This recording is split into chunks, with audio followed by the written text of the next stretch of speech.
Olá, muito boa tarde, sejam todos muito bem-vindos. Estamos aqui no Dia da Educação.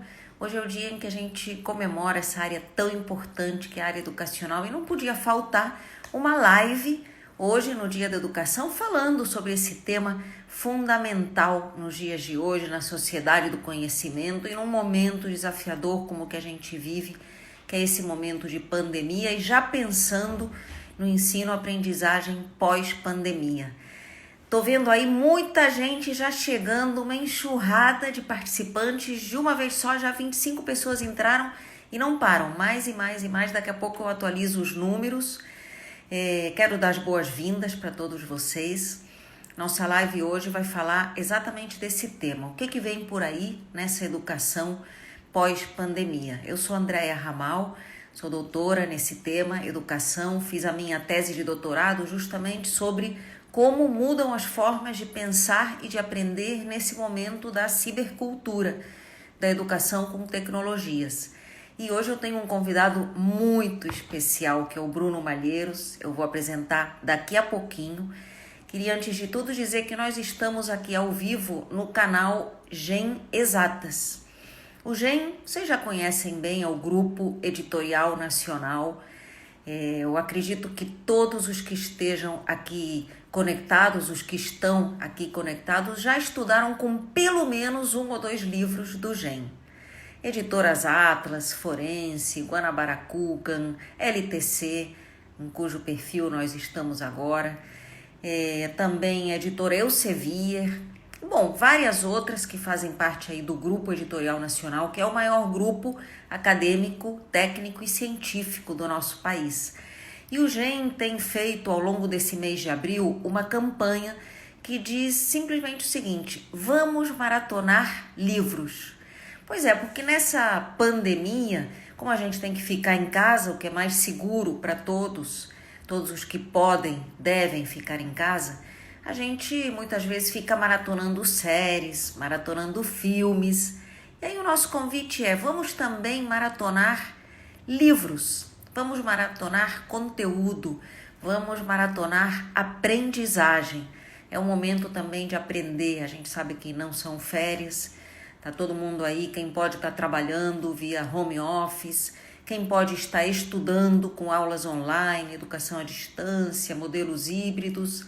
Então, sempre que possível, seja você estudante, profissional, aposentado, pessoa que está pensando em outra carreira, que está pensando em se aprofundar em alguma área, aproveita esse momento para estudar, para aprender alguma coisa nova. E é por isso que o GEM embolou esse convite ao longo de todo o mês de abril, que é: vamos maratonar livros. E não é um convite só assim, palavras soltas ao vento. No site do GEM tem um monte de promoções para facilitar o acesso a esses conteúdos, a esses conhecimentos. Então, no site www.grupogem.com.br, vocês vão encontrar aí várias promoções flash, que são ofertas que duram 24 horas, chega lá, vê um preço super especial e comprar. Promoções também ligadas a super seleções de livros. Eu mesma, por exemplo, fiz uma super seleção de livros na área de educação, com Piaget, com Michel Foucault, com Rogers, tem também Skinner, só super clássicos de educação que seleciono aí para vocês. Tá lá www.grupogem.com.br. Bom, e agora vou falar então do nosso convidado, né? Nós estamos aqui nessa nossa live que trata do ensino-aprendizagem, o que vem aí pós-pandemia. Eu vou chamá-lo para participar aqui junto com a gente, o Bruno Taranto Malheiros. O Bruno, antes de eu chamar aqui, quero falar um pouquinho do currículo dele. O Bruno é mestre em administração pela PUC do Rio, ele é especialista em psicopedagogia. É tanta coisa que eu tenho que ficar consultando o currículo dele, especialista em psicopedagogia e orientação educacional pela Rural do Rio de Janeiro, Universidade Federal Rural, graduado em pedagogia pela Unirio, fez MBA em gestão de recursos humanos, é coordenador de educação na UERJ, na UF, e na Escola Nacional de Administração, ENAP. Agora eu vou falar do principal, para mim, pelo menos. Ele é autor do livro Didática Geral, com o qual ele ganhou o prêmio Jabuti, nada mais nada menos que o prêmio Jabuti como melhor obra do ano em educação.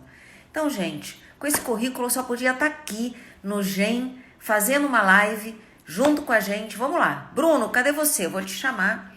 Estou aqui pedindo para transmitir ao vivo. Já está.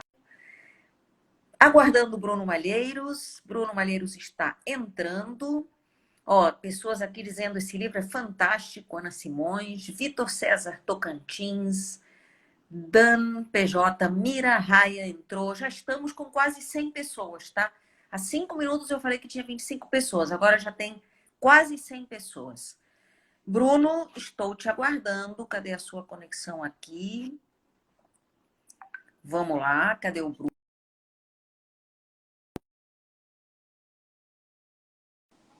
O link do livro está aqui na bio. Olha o Bruno Malheiros aí. Bruno, tudo bem? Oi, Andréia. Que Tudo bom. bom, Andréia? Boa tarde. Tudo bem? Como está você nessa quarentena? Tudo ótimo, um prazer enorme estar aqui contigo. A gente reaprendendo a viver nessa fase, né? Muita mudança, e não é só mudança na área da educação, que é o nosso assunto aqui, mas mudança em todos os aspectos da vida. Mudou a nossa relação com o trabalho, mas a nossa relação com a nossa casa, com a nossa família, com as nossas pessoas. Exatamente. Então, eu estou aqui também nessa fase de adaptação. Exatamente, todos nós. Você está no Rio de Janeiro? Estou no Rio de Janeiro, estou em casa. Tá bem, eu também. Estou em casa, me mudei para casa da minha irmã para a gente poder ficar junto com a nossa mãe. E tô aqui, né, também reaprendendo essa nossa rotina e aproveitando o tempo para estudar, para maratonar livros. Inclusive o seu, que eu tô aqui recomendando para o pessoal. O link do livro tá aqui na nossa bio, no Gen Exatas, aqui no Instagram. Bruno, que bom que você conseguiu participar com a gente. Eu queria te ouvir sobre esse momento, sobre esse nosso tema de hoje. Tem muita gente entrando, peço que vocês vão fazendo perguntas, comentários. A Haline, da LTC, está nos ajudando também a registrar as perguntas para a gente poder fazer aí umas rodadas de comentários. Olha, Silvia Casanova entrou aqui, nossa autora também do Revolucionando a Sala de Aula, maravilha. Ó, estamos batendo aqui o pico de 100 pessoas. Pico nada, é apenas o início da nossa curva, né? Bruno, então, o que você nos diz? Como é que você vê esse momento da educação e o que vem depois disso, no seu parecer, de acordo com as suas pesquisas, seus estudos? André, então, para começar, eu queria dizer que coincidentemente muito feliz a data que caiu a nossa conversa, porque é exatamente no dia em que se faz 20 anos do Dia Internacional da Educação. Então, acho que é uma data especial para todos nós que trabalhamos nessa área. Queria, antes de começar, agradecer em especial ao pessoal do GEM pelo convite, a Haline, que está aí na sala, sempre presente, participativa, cuidadosa, carinhosa com a gente. Agradecer a você também pela conversa. Não sei se todo mundo sabe, tem uma relação antiga com a Andréia, que foi membro da minha comissão de avaliação do mestrado. Isso tem mais de 10 anos. Então, tive esse grande prazer enorme. Pois é, uma honra para mim. E a todos os professores, eu vi que tem vários colegas professores entrando aí, Dia da Educação, a gente repensando essa forma de ensinar. E é bacana ver que as pessoas estão aproveitando esse tempo também para ler, se informar, conversar, debater e pensar no que vai ser a nossa vida daqui para frente, né? Então, sobre o nosso assunto, eu vou começar aqui colocando algumas ideias, qualquer coisa você me interrompe e a gente vai trocando. Eu acho que a primeira coisa que me chamou muito a atenção nisso que a gente está vivendo pós essa situação de emergência em saúde pública é que a situação no mundo mudou, e não só para a educação, né? Mudou e não vai voltar a ser o que era. Porque é interessante que às vezes eu ouço alguns colegas falando assim, quando acabar isso tudo que a gente voltar à normalidade, só que vai ser uma outra normalidade. Não vai ser mais a normalidade que era antes da gente se afastar. Não vai ser o que era até a primeira quinzena de março. Porque você veja, eu estava lendo uma notícia, não me lembro se foi ontem ou anteontem, mas muito recente, sobre a autorização que o Conselho Federal de Medicina deu aos médicos para a realização de consultas à distância. Não só de consulta, consulta e prescrição de medicamentos à distância. Aí eu fui dar uma investigada, né, na internet para saber como é que estava essa discussão, e isso era um assunto que já vinha sendo debatido há mais de 10 anos. Então, existia uma certa resistência por parte dessa categoria profissional de aderir a esse modelo, e essa resistência teve que ser quebrada dada a situação na qual a gente se encontra. E aí eu fico me perguntando, pós-pandemia, a gente vai voltar ao modelo anterior? Então, eu quis pegar um exemplo de fora da área de educação para ver que essas mudanças não são só na educação. Os arranjos produtivos, os modelos de trabalho, os modelos de gestão, como é que a gente vai, como é que as empresas, as organizações vão gerenciar suas equipes de trabalho a partir de agora? Porque já existia o home office antes, já existia o teletrabalho, o trabalho remoto, seja lá que nome a gente der. Ele já era recomendado, né, pela Organização Internacional do Trabalho, por vários motivos, pela qualidade de vida do trabalhador, pela questão da sustentabilidade ambiental, redução de emissão de poluentes por conta da movimentação com automóveis. Então, mas apesar disso já existir, a gente foi obrigado a entrar nesse modelo agora. E isso mudou completamente as relações, não só as relações de trabalho, mas os arranjos de produção, as formas de produção e os modelos de gestão. A educação está dentro disso tudo, né? Os nossos alunos, as nossas salas de aula não estão isoladas dessa realidade, elas fazem parte disso. E é muito interessante se a gente olhar algumas universidades no Brasil e no mundo. Elas conseguiram migrar o modelo de educação presencial para um modelo à distância, aí mais para frente a gente discute essa distância, de um dia para o outro. Uhum. Em algumas situações foi surpreendente. A gente teve universidades no Brasil e no mundo que num dia suspenderam as aulas presenciais, no dia seguinte já tinham adotado um modelo que, enfim, a gente pode ter críticas construtivas a fazer o modelo que foi adotado, mas foi no dia seguinte. Então, essa realidade da sala de aula, ela muda completamente, e eu acho que não é só uma migração do ensino presencial para o ensino à distância, porque, mais uma vez, o ensino à distância não é uma novidade. A gente não começou a falar dele há 1 mês e meio, quando entramos nessa situação. Ele já existia há muito tempo. Agora, esse mergulho, como é que eu vou dizer, essa entrada tão de forma massiva nessa nova forma de ensinar, ela é um pouco assustadora no começo, eu acho, porque muitos professores estão meio que descobrindo como é que isso funciona. Imagina, professores que têm pavor de falar em público, a gente sabe disso, estão acostumados a ler o ambiente da sala de aula, eu tenho as minhas 4 paredes, o meu grupo aqui dentro, e agora eu preciso falar pela internet, produzir textos para serem estudados pelo aluno, propor atividades que vão ser feitas em casa, que exigem competências diferentes, das quais a maioria dos nossos professores foram capacitados, treinados, formados, né? A gente começa a exigir novas habilidades de uma forma muito rápida e muito intensiva e muito necessária. Então, e o mais interessante, de forma generalizada, né? É um impacto que vai desde o ensino fundamental até o ensino em pós-graduação.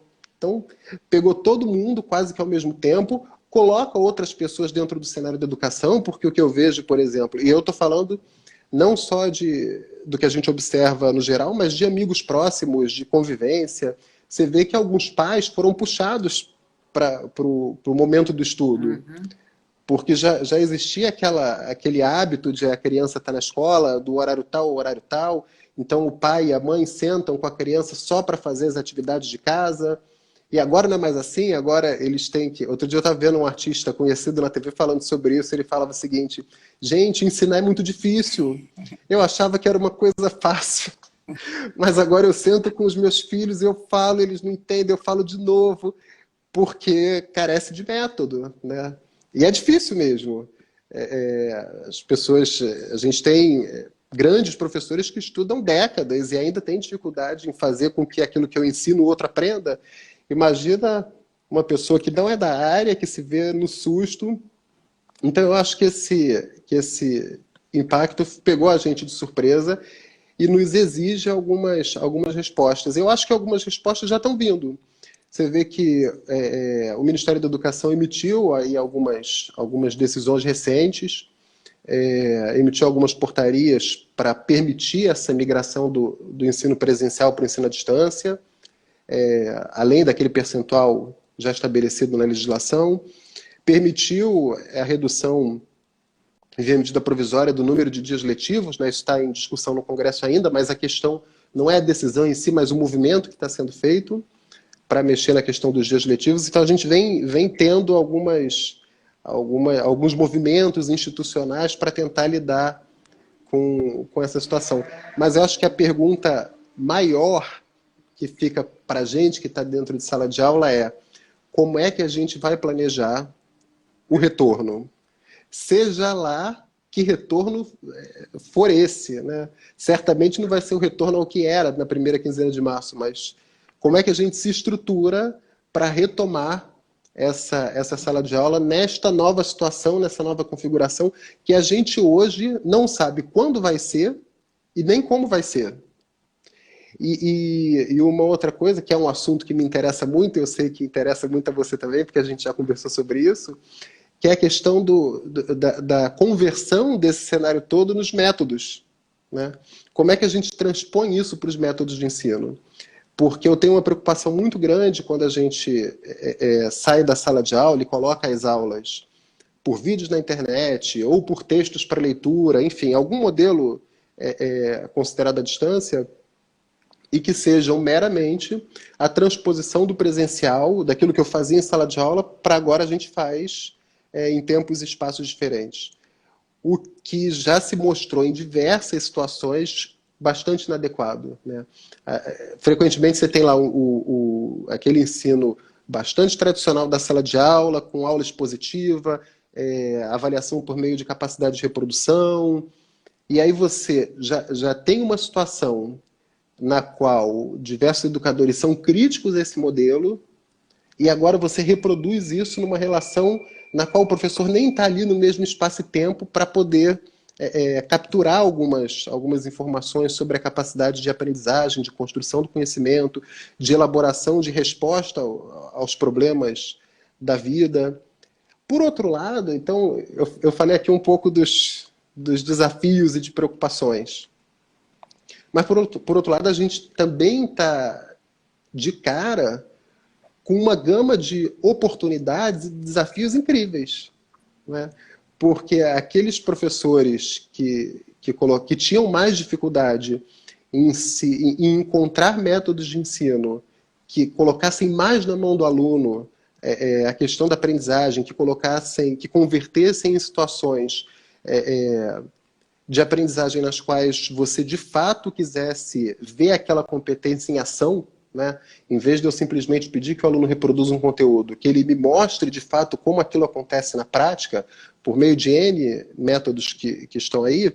Então, aquele professor que tinha resistência, certamente, nessa situação, essa vai ser não vai ser a única alternativa, mas eu diria que é a alternativa mais interessante que ele tem. É o momento de se pensar em como implementar essas metodologias ativas numa outra relação de ensino. É claro que eu não podia... Você comentou sobre o meu livro mais cedo, que é um livro de didática, que foca muito nessa questão dos métodos, então eu não podia deixar de trazer isso para a questão dos métodos de ensino. Então eu acho que tem os desafios que estão postos aí para os professores, mas tem também uma série de oportunidades incríveis para a gente desenvolver isso num novo cenário, num novo contexto, numa nova relação professor-aluno, num novo momento no qual os pais estão participando ativamente disso. Para quem trabalha com ensino fundamental e ensino médio, né, educação básica, é uma oportunidade incrível também, porque a gente está trabalhando com alunos que já estão habituados a essa relação à distância, alunos que já estão habituados a aprender por meio de vídeos, de jogos, de desafios. Talvez a gente tenha que repensar, eu estou falando, obviamente, pensando mais nos grandes centros urbanos, a gente sabe que tem alunos cantos desse país que têm mais dificuldade de acesso à rede, a computador, mas nos grandes centros urbanos, via de regra, o aluno ali do ensino fundamental e médio e superior também, ele já está habituado a essa relação. Então, eu acho que tem a possibilidade de pensar em novos métodos, mas também tem a necessidade, você falou aí sobre a campanha do GEM, de vamos maratonar livros. Existe essa necessidade, tanto por parte do professor quanto do aluno, de aprenderem, e nossa, acho que de todos nós, de aprenderem como essa nova relação vai funcionar, né? Para o professor, como é que eu desenvolvo propostas pedagógicas para serem trabalhadas nesse novo modelo, nessa nova relação. E para o aluno também, como é que eu me comporto nessa situação, né? Como é que eu planejo o meu estudo sem estar com o professor ali no dia a dia, como é que eu dou conta das atividades que eu tenho para fazer num cronograma que eu passei a estabelecer, num ritmo de aprendizagem que depende agora mais de mim do que do professor, né? Não é a aula do professor que está ditando o ritmo, mas é a minha organização. Então eu acho que tem uma série de desafios que são, eu diria que oportunidades para a gente dar a volta e, enfim, e sair com coisas positivas de uma situação que não é, em essência, positiva, né? A gente entrou nessa situação por uma emergência de saúde pública. Mas o que a gente pode aproveitar desse momento para, quando retornar à nova normalidade que a gente vai ter, retornar com uma outra forma de entender a educação, com uma outra forma de aplicar os métodos que a gente usa em sala de aula, com uma nova relação com os alunos, pais. Enfim, dei um panorama geral, Tá mas eu ótimo, acho que perfeito. Um ótimo pontapé inicial. E estou vendo aqui muita gente participando, não consigo citar todo mundo, nós já estamos bem acima de 125 participantes. Enfim, Marise Castelo Branco falou que a epidemia acelerou muitos processos. Leonardo Lois está comentando aqui, já fez vários comentários nesse sentido da preocupação dele com relação ao ensino fundamental e médio. Eliana Barion, que trabalhou comigo no Telecurso Tech, beijo, grande beijo. Liz Fischer, Tássia Pinheiro, Andréia Xavier, Edileuza de Oliveira, Soraya Gonçalves, muita gente aí comentando, e a Haline está nos ajudando a sistematizar algumas perguntas. Eu queria pegar justamente desse ponto que você falou, Bruno, para a surpresa que nós, professores, tivemos de um dia para o outro ter que virar professores online, né? E eu tenho visto os dois modelos, pessoas que já tinham alguma experiência e que agora estão aproveitando para fazer metodologias ativas com ensino online. Então, assim, chega ao ponto de alguns professores passarem leituras e vídeos para os alunos, e depois eles dividem a turma em grupos dentro do próprio aplicativo, como o Zoom, o Teams e outros similares. E aí os alunos discutem nos subgrupos, depois apresentam para os outros, que seria um pouco assim da transposição possível de uma maneira metodológica que aconteceria em sala de aula para o online. Como também tenho visto professores que simplesmente estão usando a tecnologia para reproduzir. Então, inicialmente, alguns me dizendo, olha, estou muito cansado porque eu estou tendo que escrever demais, eu estou tendo que dar aula demais e é muito estressante porque eu falo, eu vejo que os alunos, nem todos estão conectados. Aí eu falo, poxa, mas por que você não permite também que, sei lá, os alunos apresentem um tema, né? E aí a pessoa não consegue ainda romper esse modelo. Então, a gente sempre volta àquilo, né? A tecnologia não é ela que é a solução nem o problema, é o usuário e o quanto ele se vale dessa tecnologia, enfim, para construir processos que realmente sejam centrados no aluno ou não. Agora, você vê como é grande o desafio do professor, que, por exemplo, a gente logo cai de paraquedas num momento em que você já tem estabelecida a figura dos YouTubers, né, dos influenciadores. Então, tem muito professor que começa a se questionar, puxa, mas a minha aula não vai ser tão interessante, eu não sou um YouTuber. E aí, a gente precisa encontrar o espaço do professor online dentro desse cenário do digital, que nós não somos YouTubers e os estudantes têm que aprender a ver a aula online de uma maneira diferente, nem todo mundo vai ser um showman, uma influenciadora digital, porque não é esse o objetivo, né? A gente precisa ver, assim, qual é a intencionalidade dessa metodologia, a que ela vem servir, o que ela vai ajudar a aprender. A gente vê também o homeschooling pelo lado dos pais também caindo de paraquedas, o ensino domiciliar. Essa era uma medida que ia e voltava no Congresso e nunca era votada, porque nos Estados Unidos é um processo que já se solidificou bastante, tem famílias que fazem homeschooling já há bastante tempo, só que tem processos de planejamento, de controle por parte do Estado, e a gente sempre falava, o Brasil não está preparado para isso. E, de repente, os pais se veem há mais de um mês com seus filhos tendo que fazer uma espécie de homeschooling, sem material para isso, sem preparação para isso, sem recursos, muitas vezes, para isso. E, ao mesmo tempo, a gente vê, bom, o ensino não parou porque a gente está conseguindo dar algumas aulas online, sim, mas você perde uma série de coisas que aconteciam no presencial. Eu nem falo só da questão relacional, que é a mais importante, talvez, né, da troca presencial e tal, mas até pequenas coisas. Eu ficava pensando quando eu dava aula, por exemplo, no primário, que você ficava de olho no aluno, às vezes ele se perdia assim na sua explicação, você falou, fulano, presta atenção, junto comigo aqui, vamos lá. Ou o menino que apertava o olho assim no quadro e falava, olha, eu acho que esse menino está precisando de óculos, deixa eu falar com os pais dele porque ele está me parecendo, está apertando aí a vista. Então, uma série de outras coisas ligadas ao acompanhamento que a gente vai ter que ver como fazer isso online.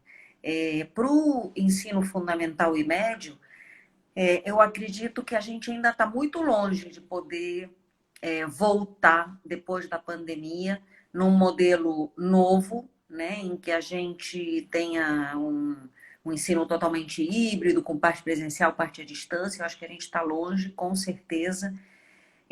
Por isso, embora o MEC tenha lançado essa medida, publicado essa medida de que não precisamos mais de 800 dias de 200 dias letivos, mas sim de 800 horas, aí você fala, bom, você está vendo como o conteudismo ainda não saiu da cabeça das pessoas? Por quê?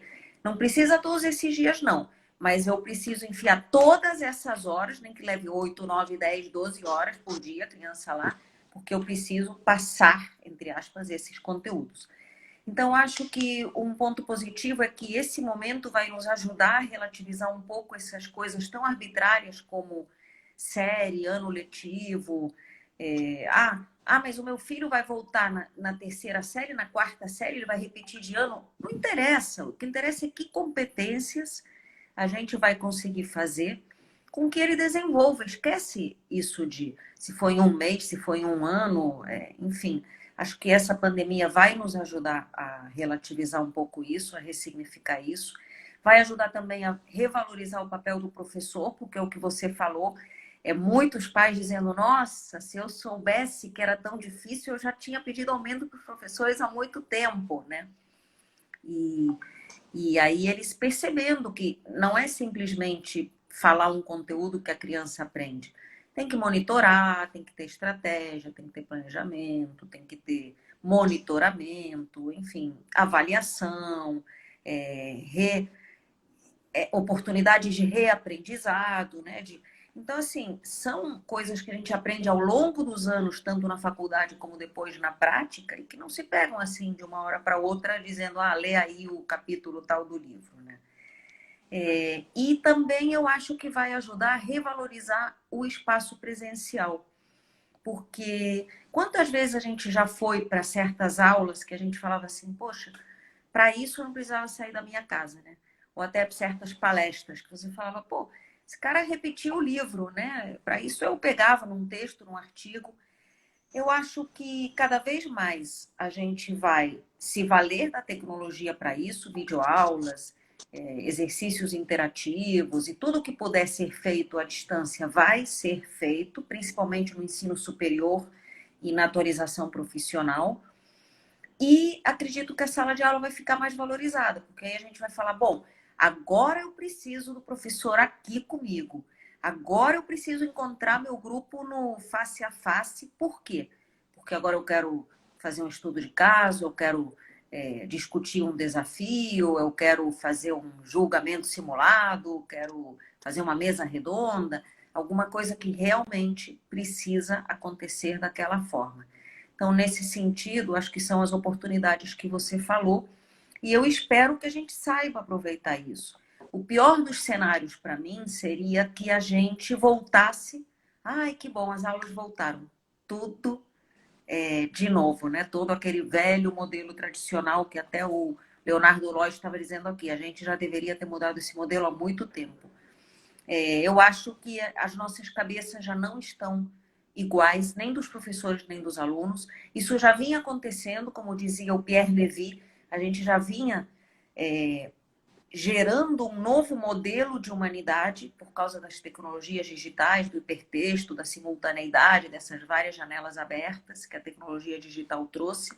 E agora, então, com tudo que aconteceu remotamente, acho que agora a ruptura vai ser mais acelerada. E não sei, Bruno, você quer comentar algo disso? E eu tenho algumas perguntas, vou selecionar elas aqui.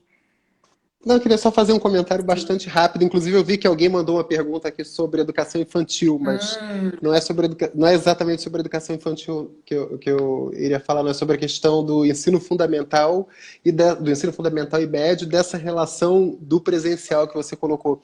Primeiro, você comentou que acha que o ensino fundamental e médio estão muito distantes dessa questão da aprendizagem híbrida. Eu só queria concordar e dar um número para quem está Uhum. vendo a gente saber disso.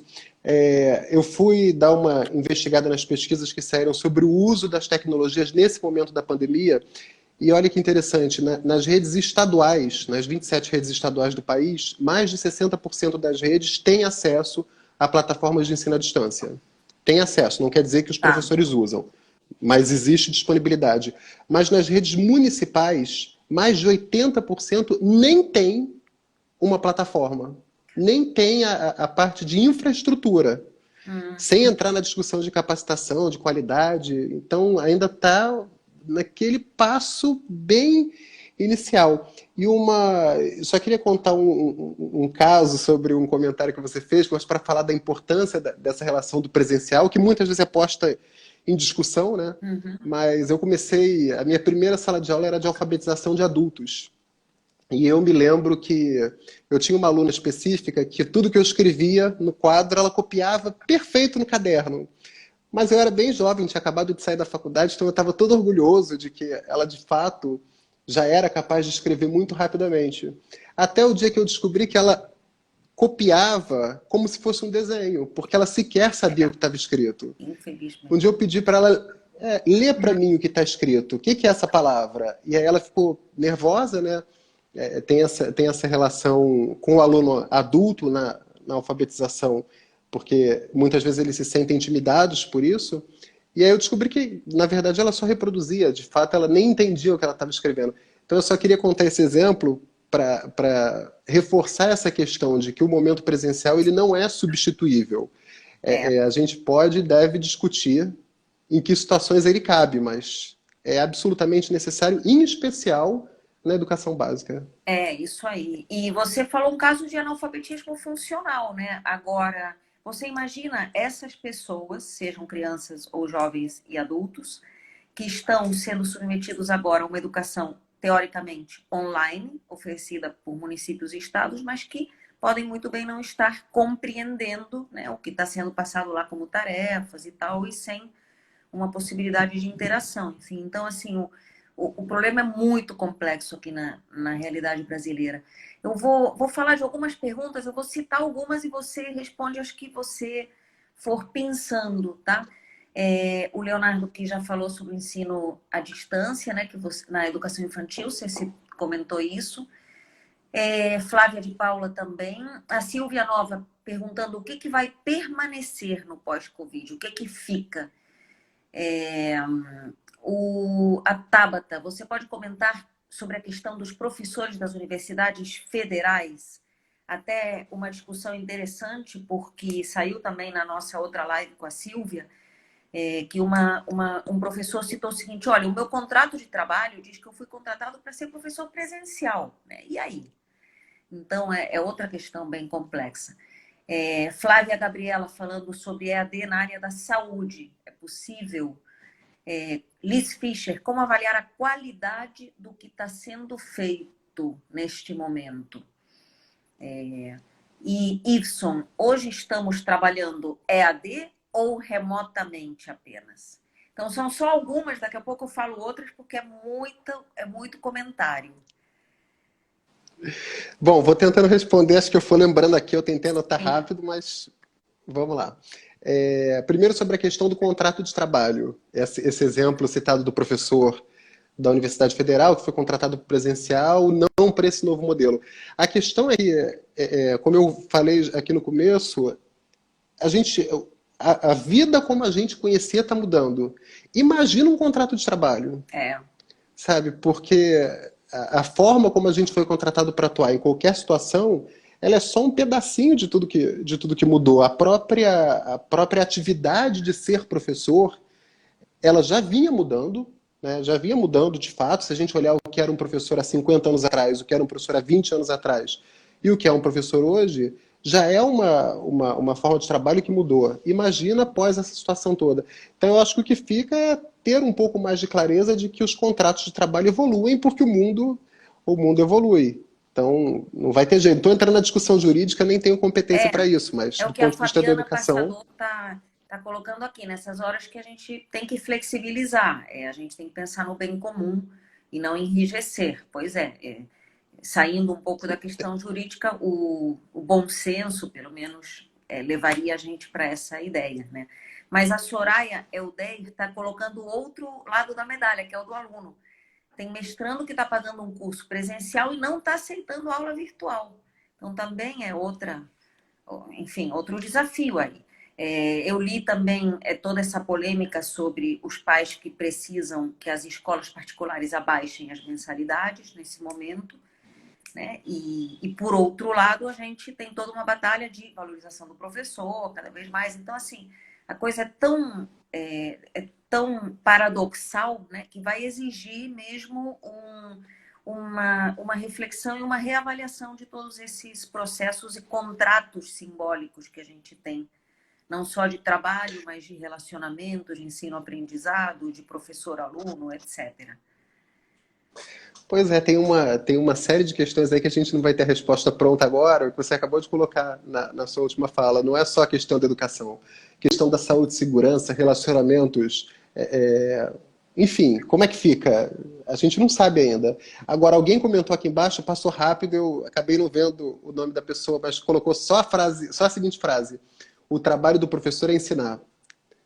Eu achei que essa frase sintetizou bem o que eu estava querendo dizer, porque, na verdade, se a gente trabalha no modelo presencial, híbrido, à distância, eu acho que o nosso maior desafio é como é que eu faço o aluno desenvolver aquelas competências necessárias para ele lidar com a vida. É. Por qual meio? Isso é uma discussão, isso é um aprendizado. E tem uma coisa que você coloca muito bem no seu livro, o Didática Geral, que assim, a escolha do método tem que ser resultado de uma estratégia pedagógica, de uma estratégia didática.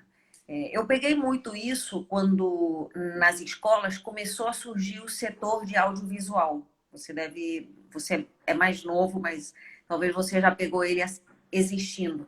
Mas havia esse setor de audiovisual que assim estava meio que na moda. Ah, vou levar um filme para os meus alunos. Ah, vou levar meus alunos para o museu, né? E claro que isso é muito legal, fazer atividades extraclasse e tal, mas logo depois a gente foi para essa discussão. Peraí, vocês estão levando porque é bonito, é moda, porque hoje tem que variar, ou porque tem uma atividade que o aluno vai aprender melhor através do filme, do debate sobre o filme, ou através de uma ida ao museu e de uma excursão extraclasse? Então, se não houver essa pergunta detrás desses nossos processos, vai ser a tecnologia pela tecnologia, né? E é isso que a gente tem que fugir, porque existe muito espontaneísmo nessas questões todas. Ah, eu sou um professor pós-moderno, eu estou alinhado à era contemporânea, eu uso tudo digital. Mas será que o seu aluno aprende melhor com o digital nesta sua matéria? E eu volto àquela pergunta. E na área da saúde, tem coisas que a gente pode fazer no digital, tem outras que precisam necessariamente ser presenciais, ser em determinados laboratórios e por aí vai. Agora eu vou lhe André, sabe que eu perguntar, tinha tá, notado? Bruno? Eu estou, enquanto Tá, isso, vendo perguntas aqui. ok, não, eu tinha notado, porque uma das perguntas que você tinha colocado era sobre a questão do ensino na área da saúde. Alguém perguntou por isso. Isso, E eu também sou enfermeiro, não sei se eu já falei isso, mas eu fiz graduação em enfermagem também. não sabia. Então pois é, queria comentar sobre isso. Eu acho que na área de saúde também a gente tem uma riqueza de possibilidades enorme, não só em relação ao método, mas à modalidade. Né? Você tem a possibilidade de trabalhar muita coisa mesmo à distância, em ensino híbrido, com metodologias ativas. É claro que existe uma parte ali do processo de ensino que ele demanda ser presencial, em especial quando você está em laboratório para aprender determinados procedimentos. Isso vale para todos os profissionais de saúde, mas você tem a possibilidade de estudos de patologias, de farmacologia, anatomia, fisiologia, muita coisa que pode ser feita à distância, que pode ser feita por meios híbridos. Você tem vídeos maravilhosos na internet mostrando questões relacionadas à anatomia e fisiologia que são incríveis, assim, coisas que por mais que o professor fale, ele não vai conseguir fazer com que você visualize aquilo. Então acho que tem uma possibilidade enorme. Só queria agradecer a pessoa que mandou a pergunta da área de saúde, porque de fato ainda mais nesse momento que a gente está vivendo, que a gente começa a valorizar ainda mais os profissionais da área, então é importante lembrar Legal, da formação deles, né? legal. A Flávia de Paula está colocando, e as desigualdades sociais, e aqueles que não têm acesso à tecnologia e à internet, ela e várias outras pessoas comentaram isso. Eu tenho reparado que, assim, por um lado, as prefeituras e os estados dizem, não, já colocamos tudo online, já temos aplicativo, já temos ambiente, os alunos já receberam login e senha, já tivemos não sei quantos mil acessos.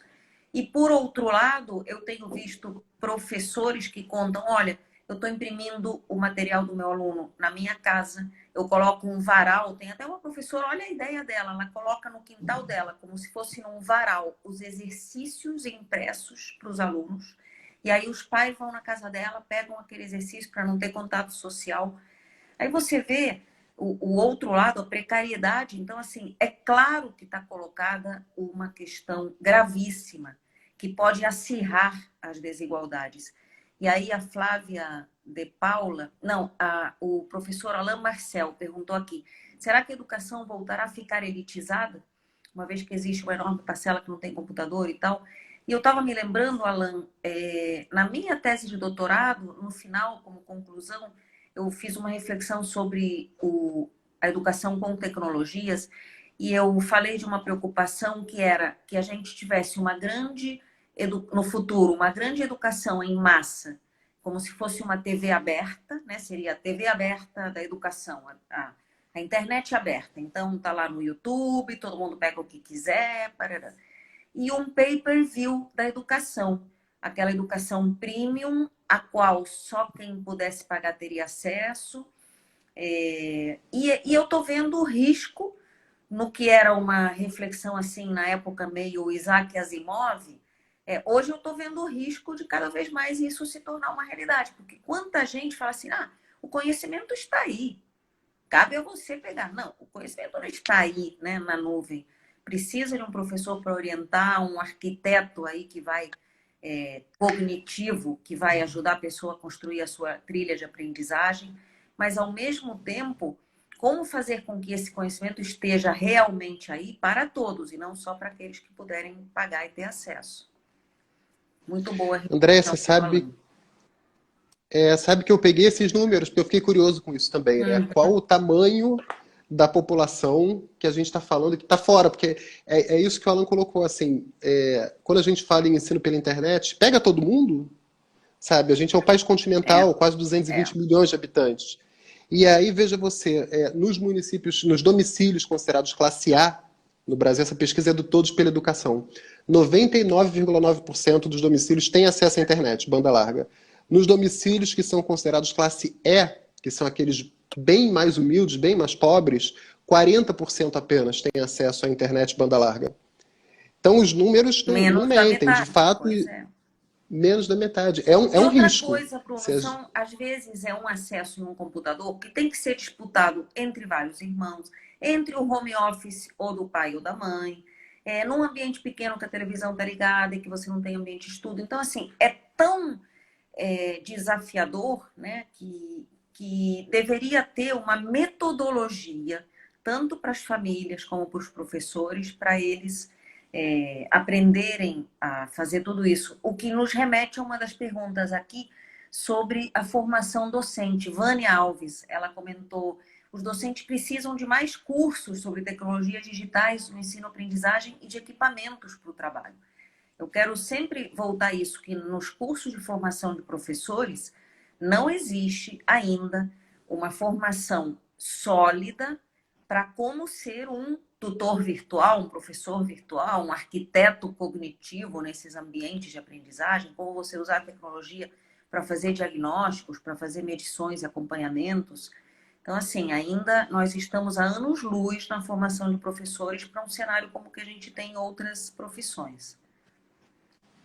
O que a gente observa, via de regra, nos currículos, tanto dos cursos de graduação em pedagogia quanto nas licenciaturas, é uma disciplina ali tratando de tecnologia de forma meio burocrática. Uhum. Então ela fala sobre a importância de considerar a questão da tecnologia, ela fala sobre como essas tecnologias mudam a forma do aluno de aprender e a percepção que ele tem para capturar as informações, mas de fato elas não instrumentalizam o professor, né? Se você precisar construir uma aula à distância, como é que eu construo questões de avaliação para serem feitas à distância? Como é que eu disponibilizo vídeos, textos? Como é que eu garanto que o fato do aluno ter tido contato com esse conteúdo fez com que ele desenvolvesse aquela competência? Então, eu concordo nesse sentido, de que, de fato, eu não vejo na prática isso essa aí. instrumentalização, né? E aí você tem as experiências isoladas, né, de pessoas que avançaram muito. Eu acho que tem que pensar fora da caixa. Por exemplo, tem muita gente que fala o seguinte: como é que eu vou dar aula online se eu ligou a câmera eu já fico nervosa? Bom, quem é que disse que para dar aula online você necessariamente precisa ser a pessoa que está falando aquele conteúdo teórico online? Vou citar só o caso aqui, já que a gente está no GEM Exatas. A LPC desenvolveu toda uma videoteca com professores reconhecidos nas respectivas disciplinas, com cada conteúdo das engenharias. Todo mundo sabe que a LPC é referência, né, no ensino de engenharia. E são mais de 2.000 videoaulas, onde você pega lá transferência de calor e massa. O que é, para que serve, como fazer, exercício resolvido, parará. Então, assim, um professor de uma faculdade, em vez de ficar gravando, regravando e transmitindo aula e tal, pode muito bem, assim como ele adota um livro-texto de um determinado autor, ele adota uma determinada videoaula de uma determinada editora, que não tira em nada o papel dele de orientador do aprendizado, de esclarecimento de dúvidas, daquele arquiteto da trilha de aprendizagem que eu estava mencionando. Então, é pensar fora da caixa, sem medo de ousar dessa maneira, sem se apegar muito a velhos modelos que podem não funcionar. Imagina que, por exemplo, você está dando aula, o aluno fala: professor, mas no YouTube tem essa aula, é muito mais animada.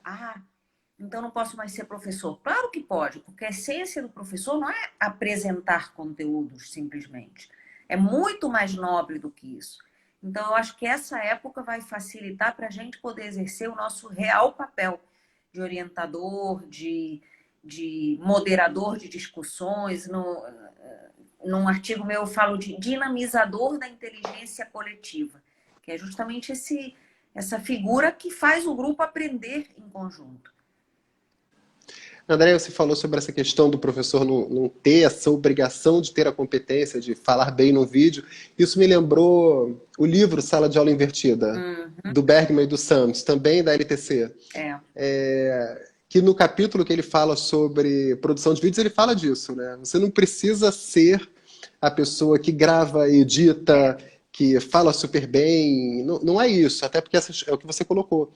A competência central do professor nessa questão é de selecionar e organizar os É conteúdos. isso mesmo. Não de ser um grande orador, de ser um videomaker, como o Isso, pessoal tem porque olha, colocado. videomaker, às vezes quando eu falo lives e tal, eu até fico brincando aqui em casa que assim, primeiro você é cenógrafa, depois você é cameraman, camera woman, aí daqui a pouco você é maquiadora, iluminadora, editora. Imagina se cada professor for fazer isso, né? Preparar o material didático.